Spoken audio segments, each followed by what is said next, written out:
पहले के समय में लोग अपनी पत्नियों को पीटते थे। अब तो 498, 323, 504, 506, 147, 148, 3/4 जीपी एक्ट, दुनिया भर के कानून आ गए। पत्नी को गंभीर कविता है, ये हास्य नहीं है, कानून की जानकारी भी है इसमें। पत्नी को 2 थप्पड़ मारने के बाद पति बहुत पछताया। माहौल भी एकदम गंभीर बना दिया आपने। पत्नी को 2 थप्पड़ मारने के बाद पति बहुत पछताया। बड़े ही प्यार से उसने अपनी पत्नी को समझाया, तुम्हें पीटना मुझे बहुत अखरता है, तुम्हें पीटना मुझे बहुत अखरता है, पर आदमी उसे ही पीटता है जिससे वो बहुत प्यार करता है। वो मैनेज कर रहा है। पर आदमी उसे ही पीटता है जिससे वो बहुत प्यार करता है। इतना सुनते ही पत्नी भी ताव में आ गई।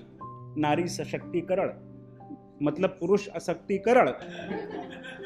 इतना सुनते ही पत्नी भी ताव में आ गई और वो भी 2 बेलन 4 लाख 25 डंडे पति को जमा गई और हंसकर बोली, ये अलग बात है कि मैं इजहार नहीं करती, पर आपको क्या लगता है?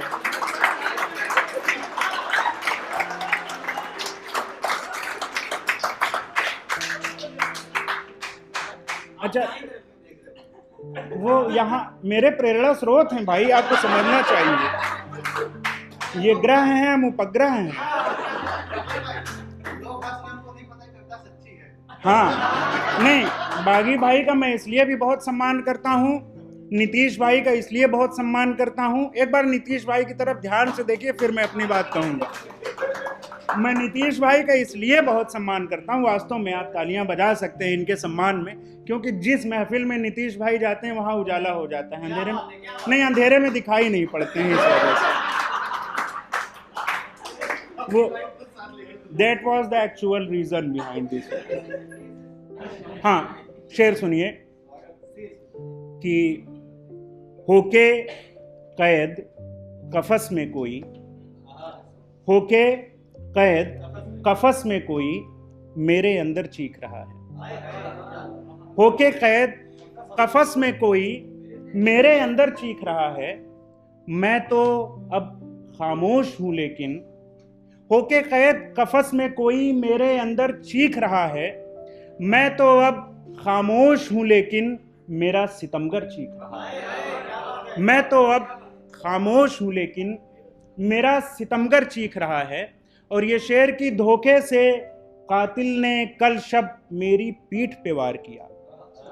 धोखे से कातिल ने कल शब मेरी पीठ पे वार किया। मक्कारी पे उसकी देखो उसका खंजर चीख रहा है। धोखे से कातिल ने कल शब मेरी पीठ पे वार किया। मक्कारी पे उसकी देखो उसका खंजर चीख रहा है। और आज खबर अखबार में देखी भूख से मरते बच्चों की। कविता साहित्य वास्तव में पीड़ा से ही साहित्य का जन्म हुआ है।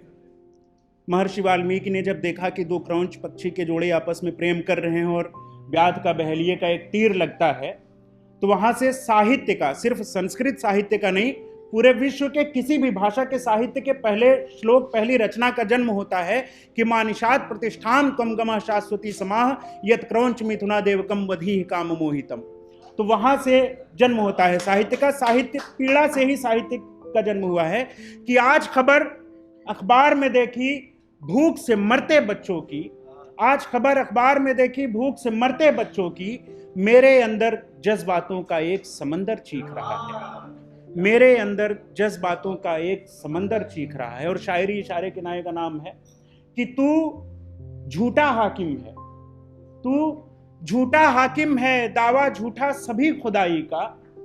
तू झूठा हाकिम है, दावा झूठा सभी खुदाई का। हश्र हुआ फिरौन का कैसा, यही कलंदर चीख रहा है।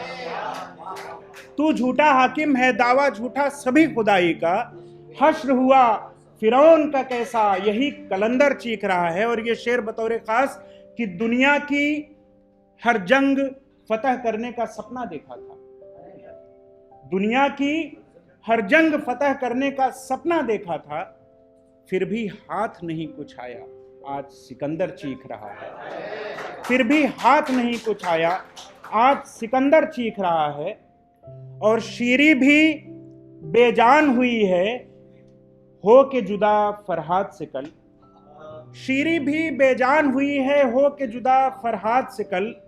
लेकर प्यार की पहली चिट्ठी आज कबूतर चीख रहा है। शीरी भी बेजान हुई है, हो के जुदा फरहाद से कल। लेकर प्यार की पहली चिट्ठी आज कबूतर चीख रहा है। और मक्ते का शेर कि गाना गाकर शेर सुनाना, ये आपके मिजाज की बात हो रही है बड़े भाई, कि गाना गाकर शेर सुनाना, चिल्लाकर गजलें पढ़ना। गाना गाकर शेर सुनाना, चिल्लाकर गजलें पढ़ना। कमल की गजलें लेकर देखो, यहाँ सुखनवर चीख रहा है। कमल की गजलें। बेहद शुक्रिया।